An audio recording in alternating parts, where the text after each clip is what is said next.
Hi, everyone. Welcome to our live stream. Let's just give it a bit for a few to join in, and then we will start very shortly. And then if anybody who's rolling in can see, we have a QR code right here on the screen. Feel free to scan that or go to slido.com and enter the code below, but we'll give it a minute.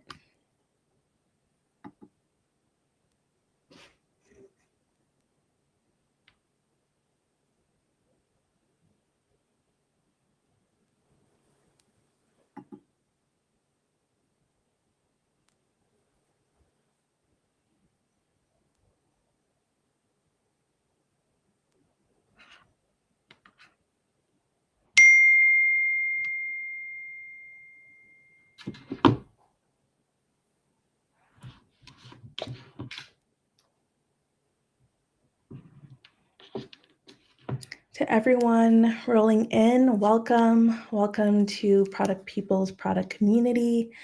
We'll be starting shortly, but as everyone's starting to roll in, as I mentioned before, we have a QR code right here on the screen, so please feel free to scan that or go to slido.com and enter the code below.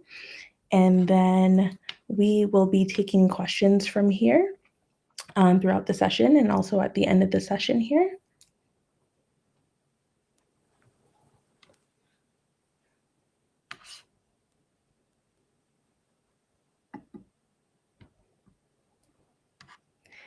So just kicking right off into it, I want to thank everyone here for joining. My name is Laisa. I'll be your host today. As I mentioned before, thank you for joining Product People's Product Community today. We have a very, very exciting topic today where we will be joined by Remko Vermeulen, Head of Product at SignAssist. And he will be speaking to us about innovation within product management today. So very, very exciting topic and excited to get everyone's weigh in on his talk today. But as we kick it off, I do want to introduce myself and jump in. So a quick intro about me. I am Laisa Duclos. I am a product management consultant here at Product People. I have been in product management for about 5 years across B2B and B2C industries. And one of my favorite parts about working at Product People is just the wide breadth of product domains we get to touch here. And we get to work with world-class clients globally and touch on many innovative products, much like some of the products we might be hearing about today. So yeah, I'm very excited that this is the work I do and the products that we get to touch. But before I kick it off any further, a few words about Product People here. We are interim product management consultants. So we work across product ops. We also work in terms of transformation acceleration services via our in-house staff. So that's a bit about how we earn here. But on the other side of this coin, we also host free events, much like this one, and talks to Europe's largest PM communities that houses 60,000 members. And this is how we give back to the product industry that we love so much. And before I kick it off any further, we want to get to know a bit more about you today. So once again, I'm going to ask you all to please scan the QR code below or go into slido.com, enter the code, and we want to kick it off with a quick icebreaker question.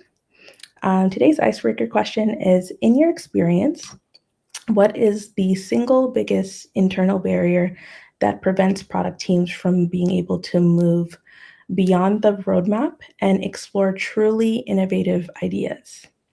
Is it A, cultural fear of failure, B, 100% roadmap allocation, C, execution only metrics, or D, high certainty leadership? We all have our different experiences here, so please feel free to weigh in on the Slido.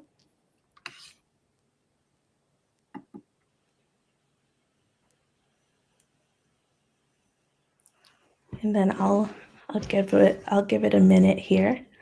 I definitely know what I think on this side of things, but very curious to hear from you all about what you may be thinking.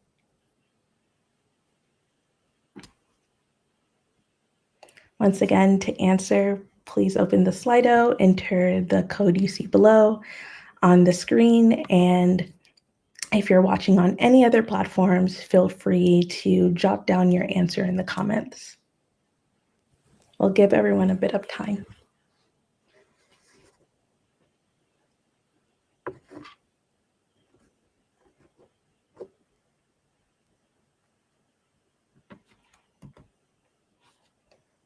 I definitely know where I'm leaning on this.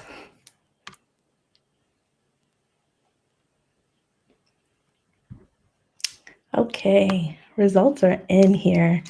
We're seeing that about 20% of you feel that it's A, cultural fear of failure. I definitely feel you there. Another 20% of you think it's 100% roadmap allocation, and a whopping 60% of you are all leaning D, a high certainty of leadership here, and I'd have to agree. Well, thank you guys for weighing in. Continue to weigh in as you jump into our presentation here today, and we are excited to look at your thoughts on this. But without further ado, I'd love to welcome to the Product People stage Remko. He will be talking to us today about innovation within product management. So I'd like to give a warm welcome to Remko, Head of Product at SignAssist. Well, thank you first of all for the nice introduction. And yes, we'll be talking about innovation in product management. I see from the questions where people think like what are the biggest barriers for innovating within product management, and we'll be talking about precisely these reasons as well, and what you specifically as a product manager, and depending of course you're a group product manager, you're director of product, a CPO, but as well if you're a product manager, what you can do actually to move innovation. So that's what we'll be talking about today. So Lisa, we get started? Yes, Good. the floor is all yours. Perfect. So what you mentioned before is, okay, we have high certainty management as one of the biggest reasons why there's no innovation. Of course, being product managers, we always have to have empathy with the person on the other side, is that's a customer, but it could be as well a CEO, it could be as well as your CPO, to understand their point of view on how we go about it. So here I'll focus on what we can do from your own point of view to keep innovating. So to get started, my name is Remko Vermeulen. I'm currently the head of product at SignAssist. I've always worked in product innovation. But before SignAssist, I've been working at different companies and I studied at the Delft University of Technology in industrial design engineering, as well that I studied psychology and interior design, actually, as a matter of fact.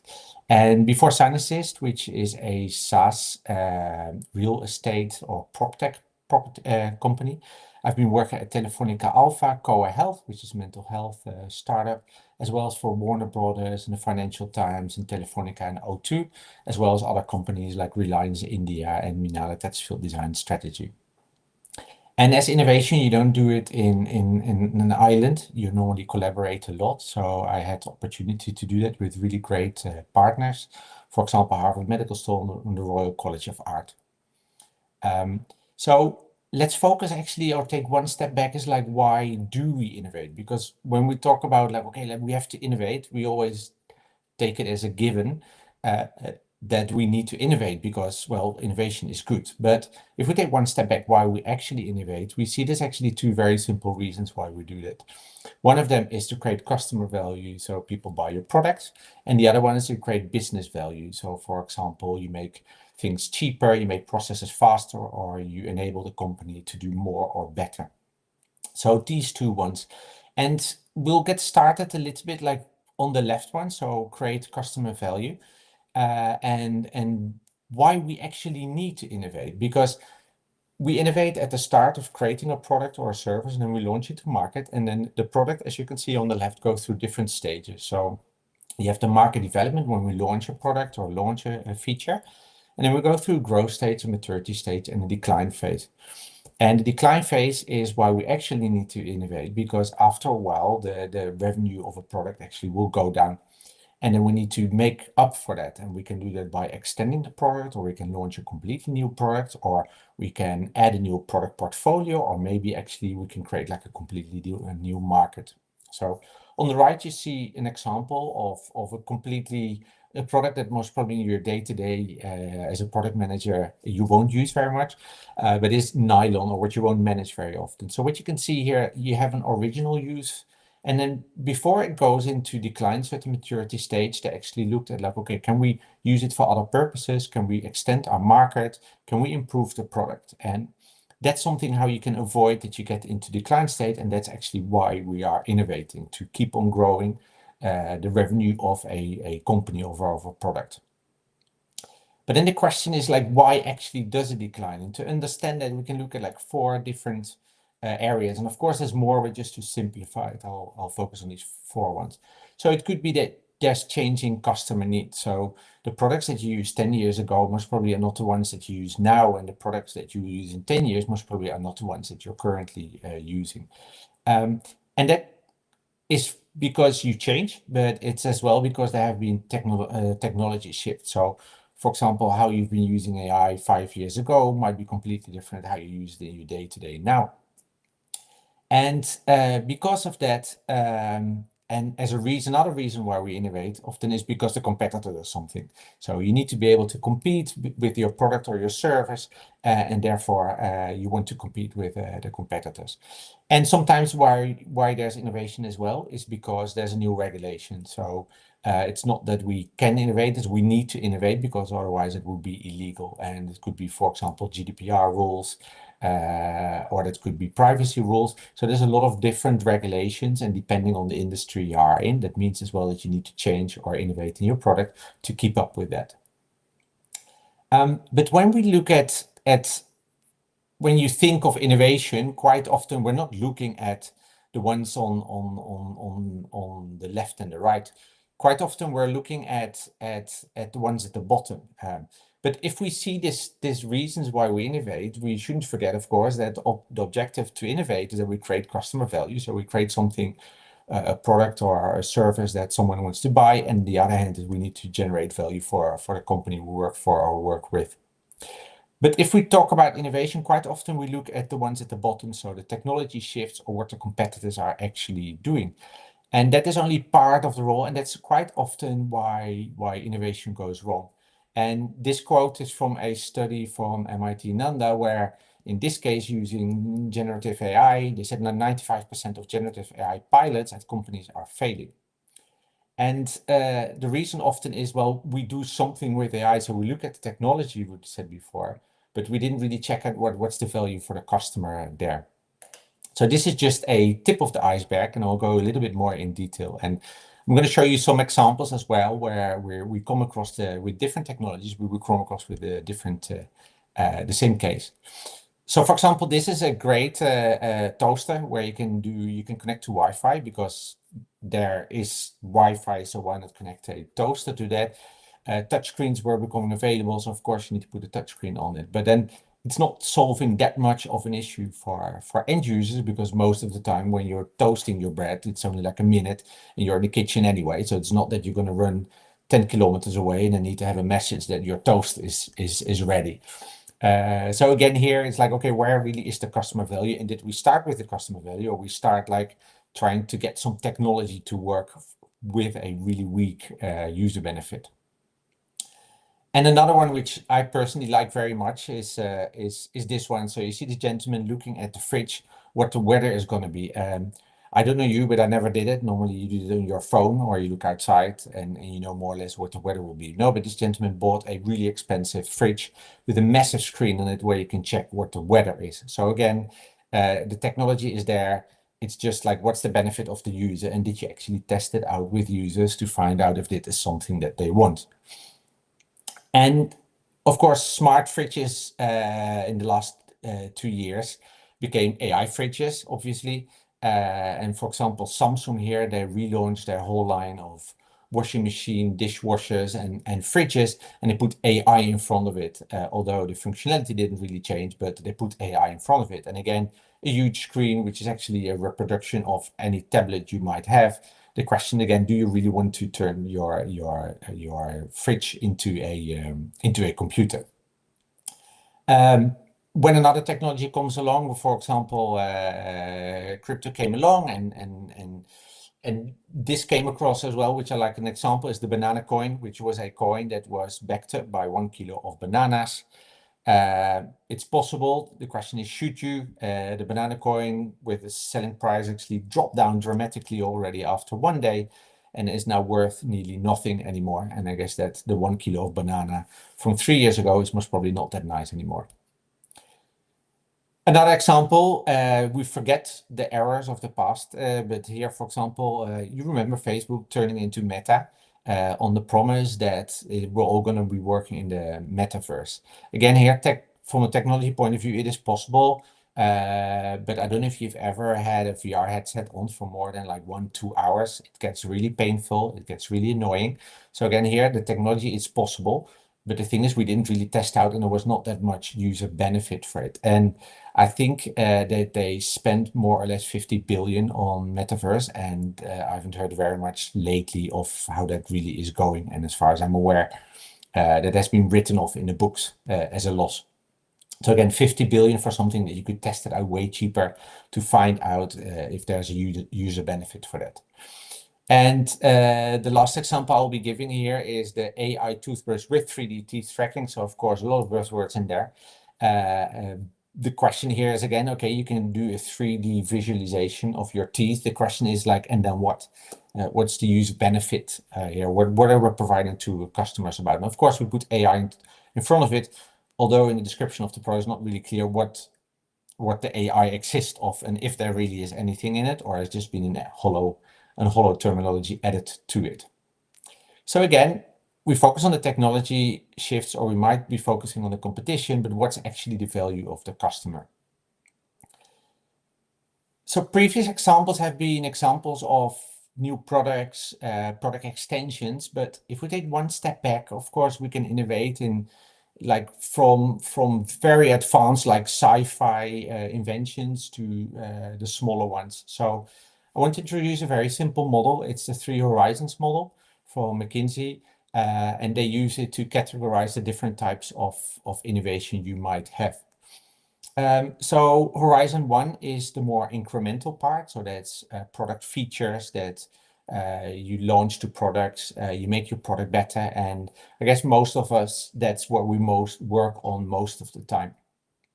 Then you have the adjacent part where you could say, like, okay, we launch a new product, or it might be your company's launching a product that they're not used to. For example, a car manufacturer launching a car lease product.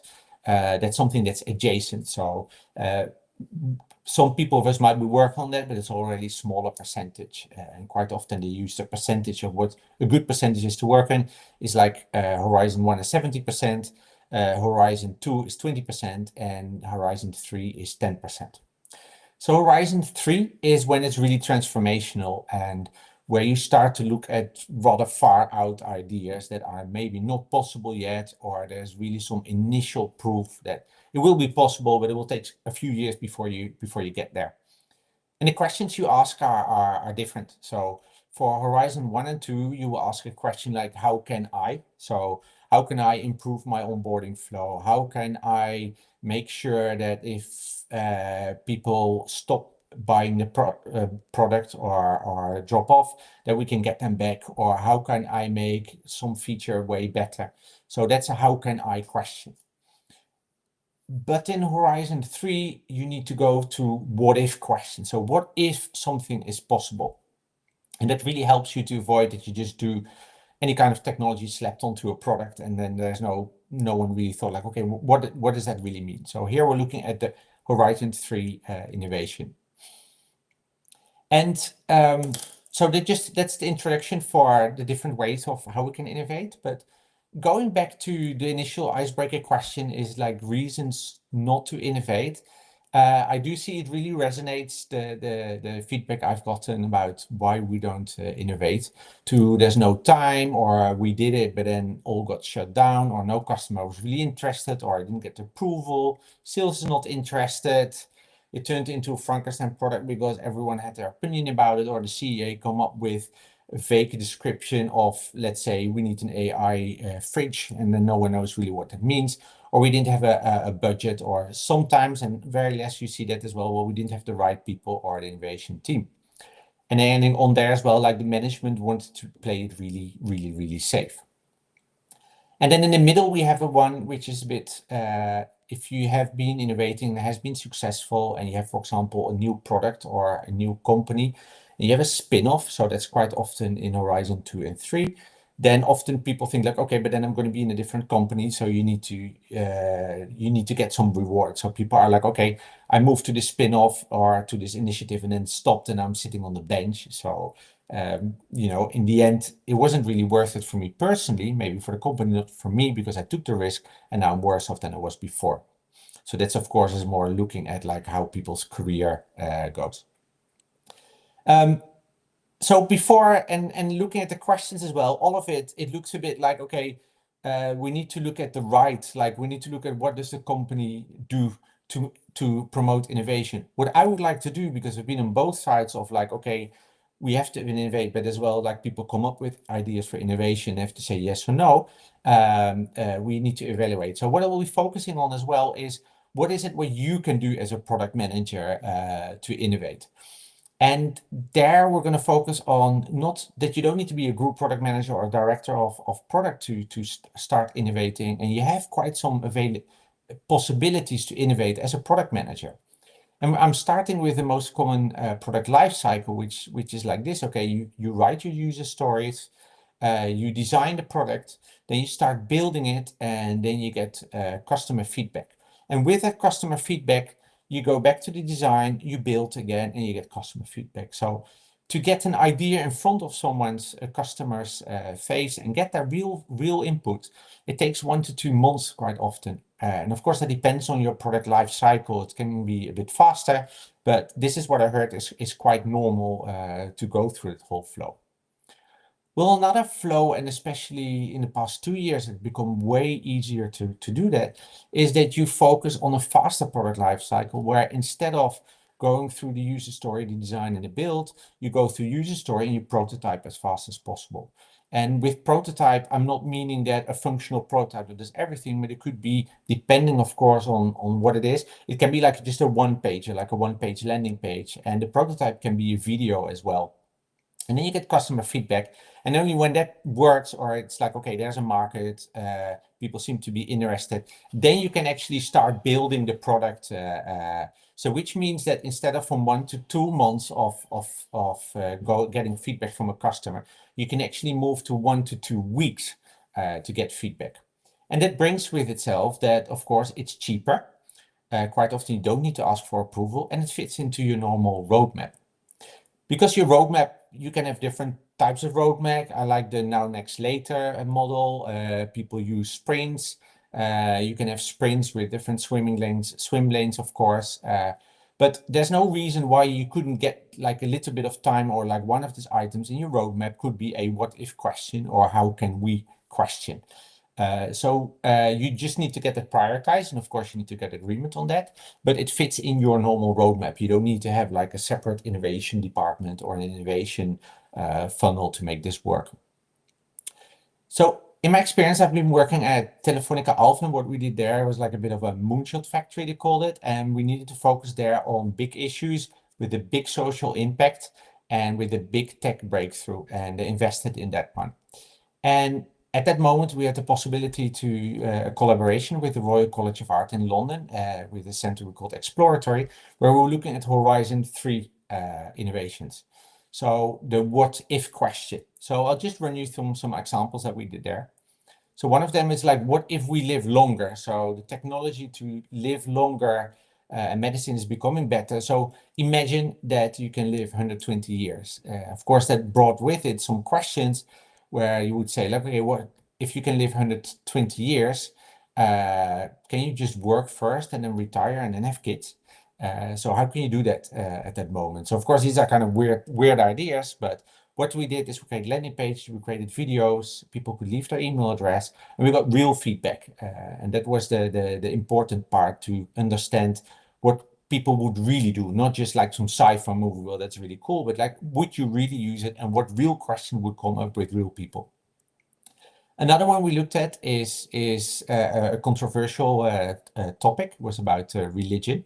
And especially looking like, okay, how can we scale religion, and how we can make sure that religion, which is quite often exists of a part of community, some truth, normally a book, how can we scale that up? And one of them was, in this case, was Pocket Jesus, and it was the idea that you can set up a religion and create a community and help each other out and give guidance to people on your mobile or online. So of course, controversial topic. Looking what can you do in the future, and surprisingly, there's actually some services out there now that do it. Like going back, like to, I would say, Horizon 2 is what we worked on. Like, what if we can detect if you have Parkinson using, in this case, voice analysis. So the technology was there, but there was no services out there that actually did it. And to make it real, again, we did like a landing page where you could leave your email address. We created a prototype which you could use on your mobile. Then we asked people to use it and to get their feedback. And to make it really real, we actually looked at like, okay, how can you buy this? And that was the main thing of like, okay, would you buy this or not? And we found out like, okay, people would buy this, but they had some reservations, because depending on the country you live in, you would expect your health insurance to actually reimburse that to you. Another route to check out like how would people buy this, we actually 3D printed this. This is like a foam 3D model, and we went to pharmacies to find out would they buy it or have it in their pharmacy. And pharmacy said, well, that sounds really good. It's something that we need to move to, but if I have a busy Saturday and a lot of elderly people here, I would need to spend like 15-20 minutes explaining to each of those ones. So for me, unless this is already really well known, I prefer to go for prescription filling and work on that. So it wouldn't be my top number one product to try out. So that gave us really interesting feedback on does this make sense or not. And another example for Horizon 2 was that what if we can detect if how your mental health status is. So in this case, it was for a condition called bipolar syndrome, which means that you can have periods where you're full of energy and you have to sleep very little, and there's phases and times where you feel really depressed. But quite often, if you're in one of these phases, you don't really know how you're doing, because that's how you are at that moment. So you don't know if you're in a high or you're in a low.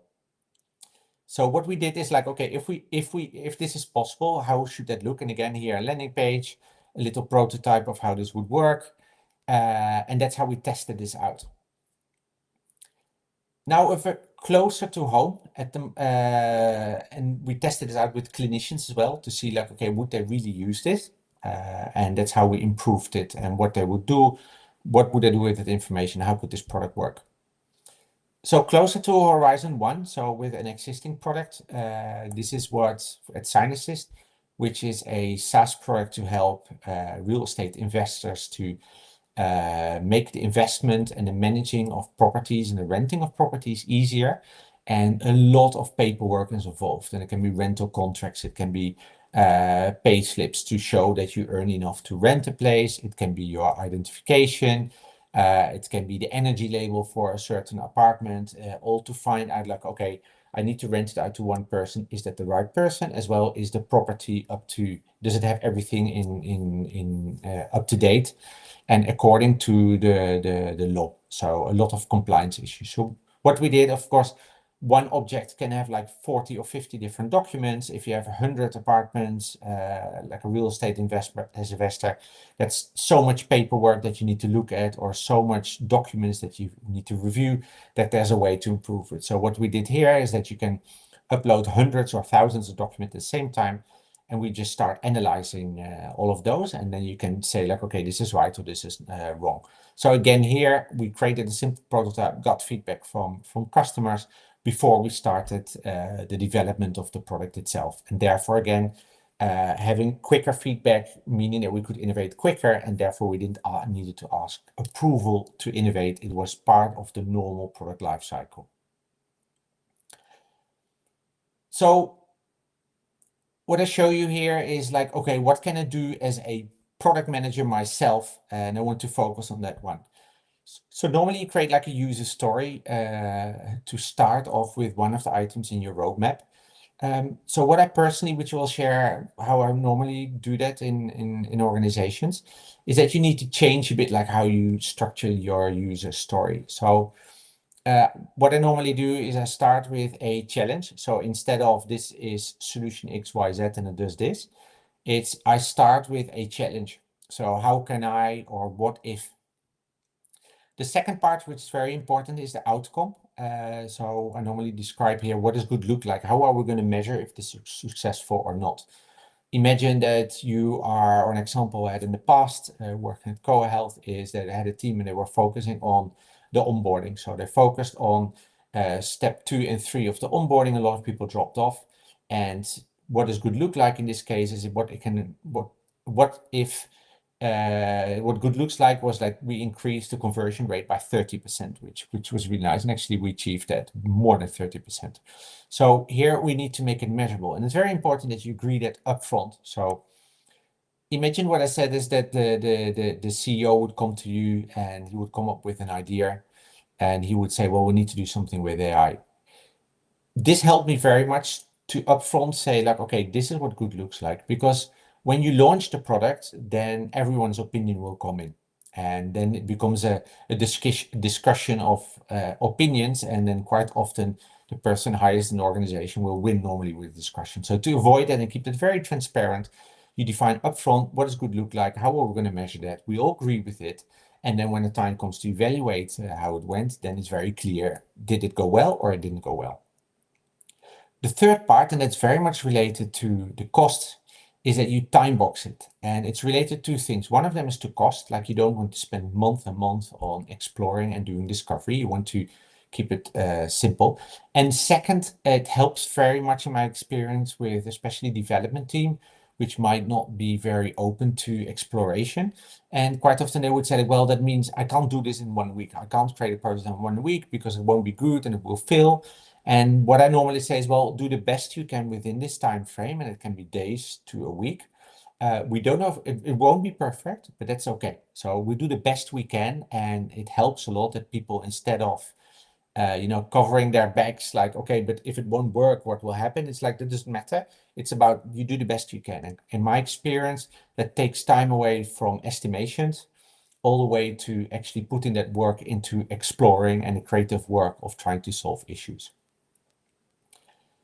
So the other part, which goes very much together with cutting costs and making sure that you don't need to ask for approval, is that you do this in way smaller teams. So instead of setting up a big team, is you do only one person can do the work. And in the past, you quite often need a designer for the landing page. You needed a developer or front-end developer to create a prototype.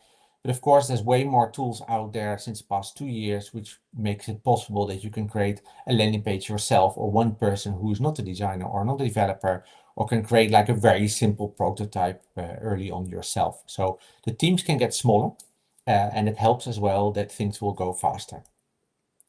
So the outcome of all of this, what I normally use is that you have a one pager. So for example, landing page in Figma Make, or you use lead page, or you use Unbounce. And then a simple prototype, which can be a simple video in Sora or an interactive prototype in Figma Make, Lovable, or Base 44. And with that, you can go to customers and get real feedback on what to do. And that can be done like easily within a week. You can get all of that sorted. So the pressure is a little bit on. So it's a fun process to explore, to discovery, but you can do it in a few days or a month. And I hope with the tools that will come out over next year, we can even increase that. So going back to the questions that people give not to innovate. So we said like, well, there's no time. So that's a matter of like, okay, as a product manager, you need to put in your roadmap the challenge you want to focus on, and that creates time. We did it, but then it got shut down. Quite often in my experiences is when they invested a lot of money in something and there's no return. So if you don't invest a lot of money in it, that means that things won't get shut down as easier. No customer is interested. As you're going to talk to customers, you'll find out really quickly. So it's not, you'll find it in a week if this is interesting or not, instead of in months. I didn't get approval. Well, you don't really need approval, because as a product manager, you can define what goes into the roadmap. So you can decide like, okay, 10% of the time, for example, we're going to focus on how can we questions. It turned into Frankenstein product. As you keep teams smaller and you focus really clearly on outcomes, the personal opinions matter less. Then as well, for example, I had a case where the CEO came up with an idea to create like a big platform. I used the same. I said like, okay, we're going to test it out. We're going to create a landing page. We're going to talk to customers. We're going to agree what good looks like. And then instead of this discussion, we went on for months. Within a week, we got a final answer to say, well, actually, customers are not interested in it. And that really helped to keep things transparent and to focus on outcome instead of opinions.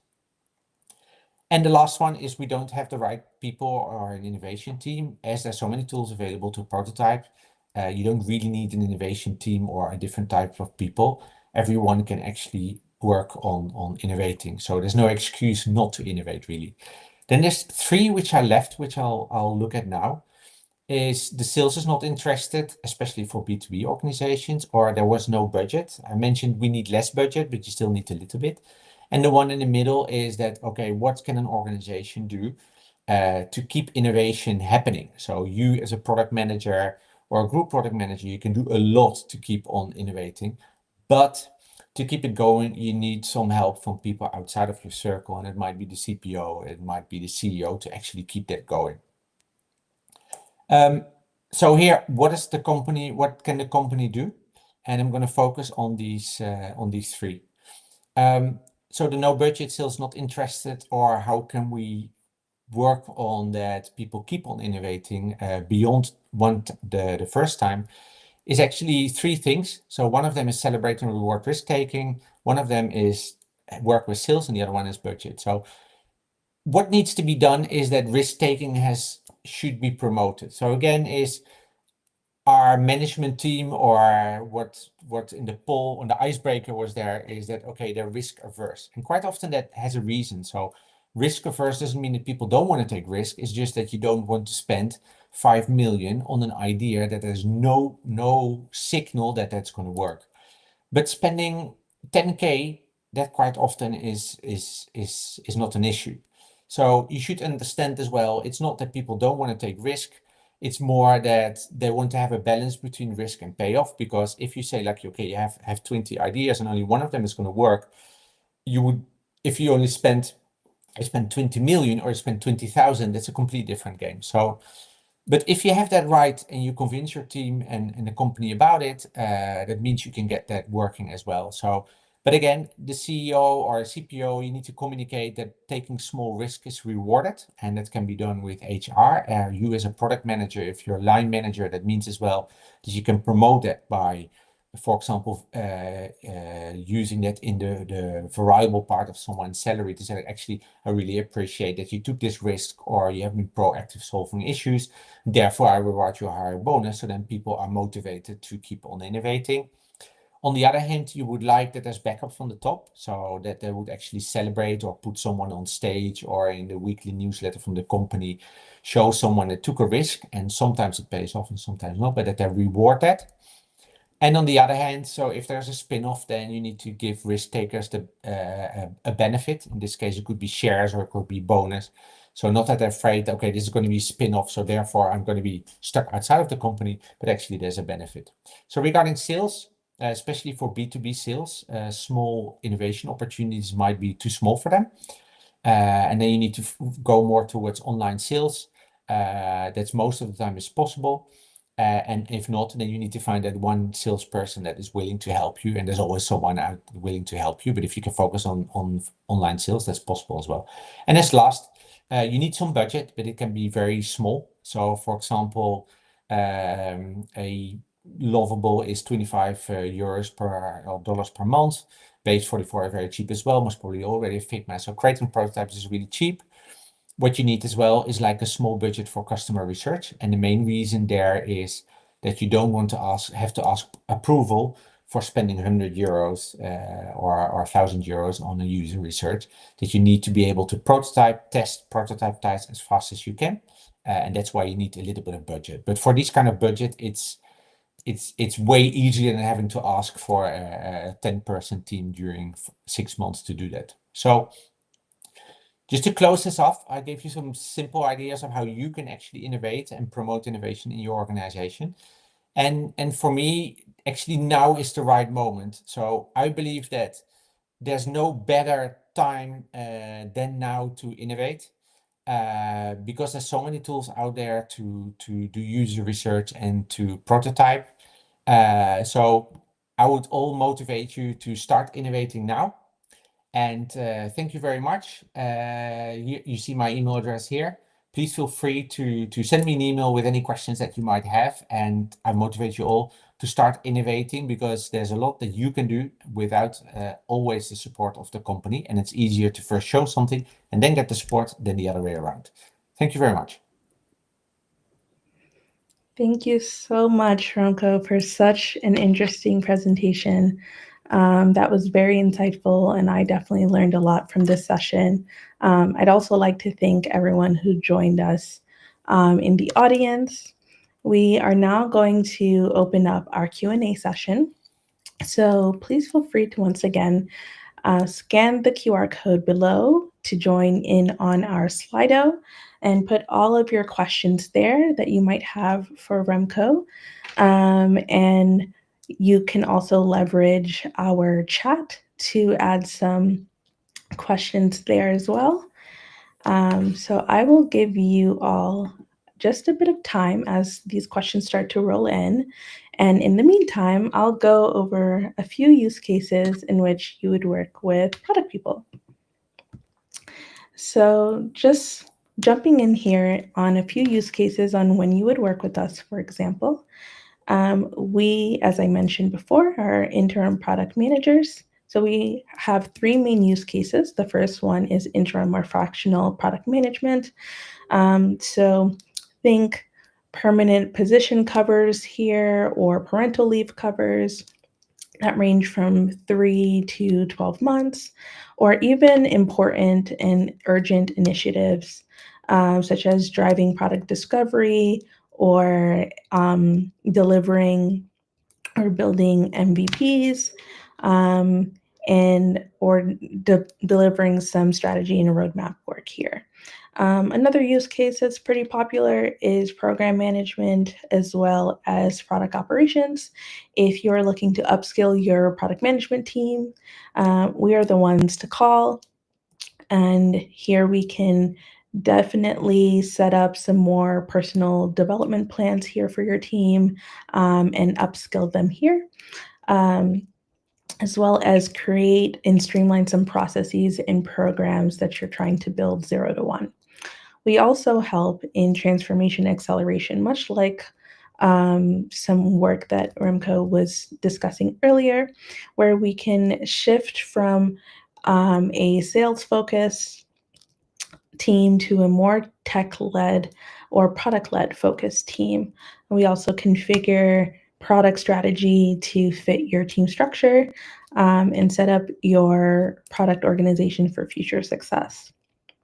So, a few B2C clients that we've engaged with in the past are right here on the screen. I'm sure a lot of these are familiar to some of you who are joining. These are a few B2B clients that we've worked with.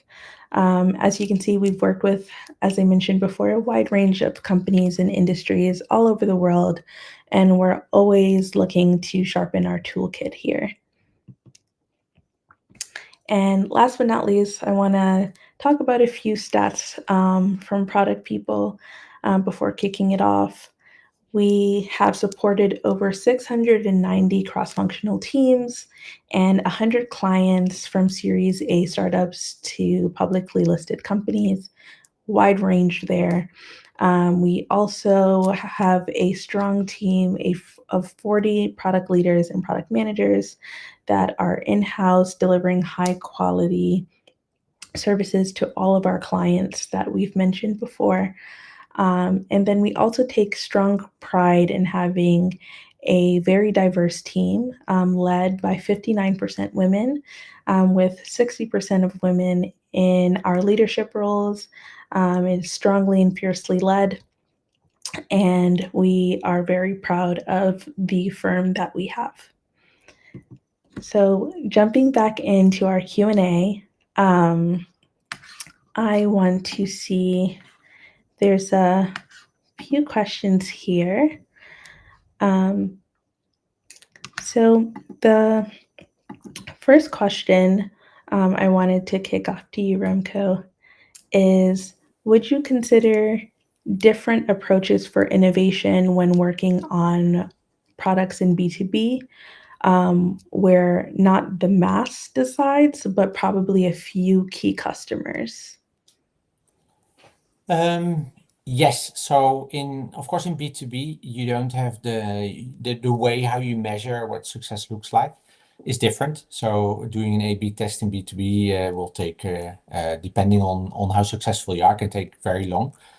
So you need to change that a bit. And what I mentioned before as well, like quite often the account manager has like a bigger say. So you need to get an account manager on board. On the other hand, I found out like you don't always have to do your research or your feedback with actual customers. It could be with people from your target industry as well, which then means is that you don't need to go via the sales team. It means that you keep on going. So yes, there's a difference, but there's ways around it in B2B as well to keep innovating.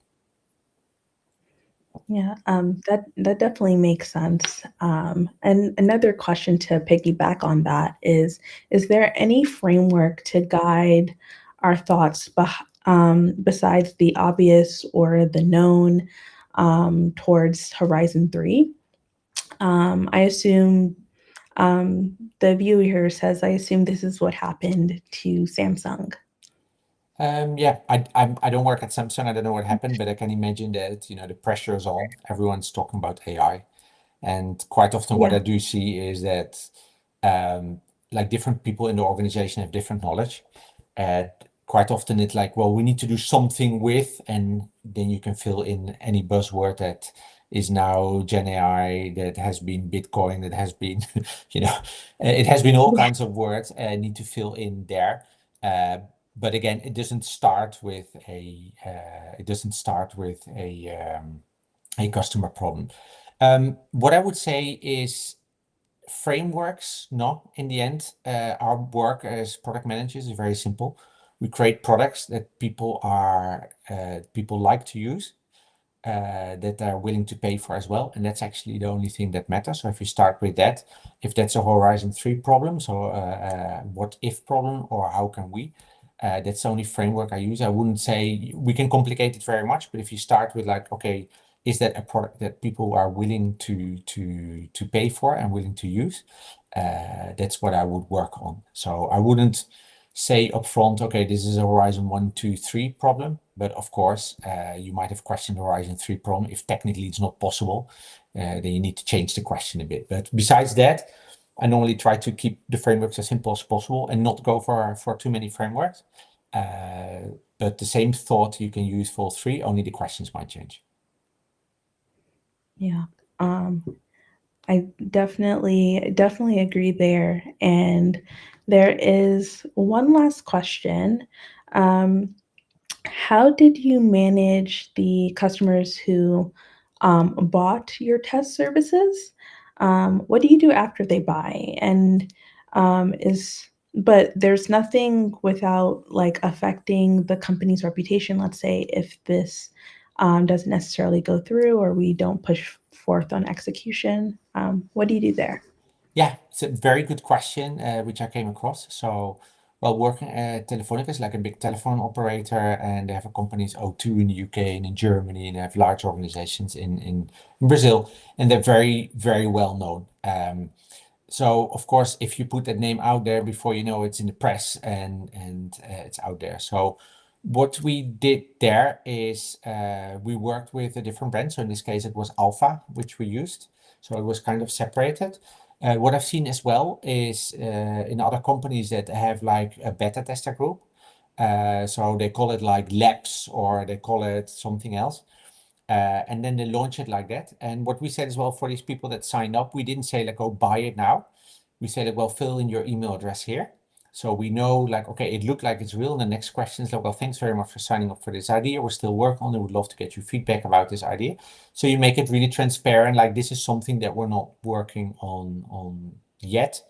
But yeah, people leave their email address. We have been talking as well. Can you do like a prepay? But regarding the image of the company, we decided not to do that. And we thought like, okay, leaving your email address is already a way to have some, they call it skin in the game, to show that you're Yeah. really interested. And the good thing is about leaving your email address, there's a really clear benchmark. What is good? What is a good conversion rate for that?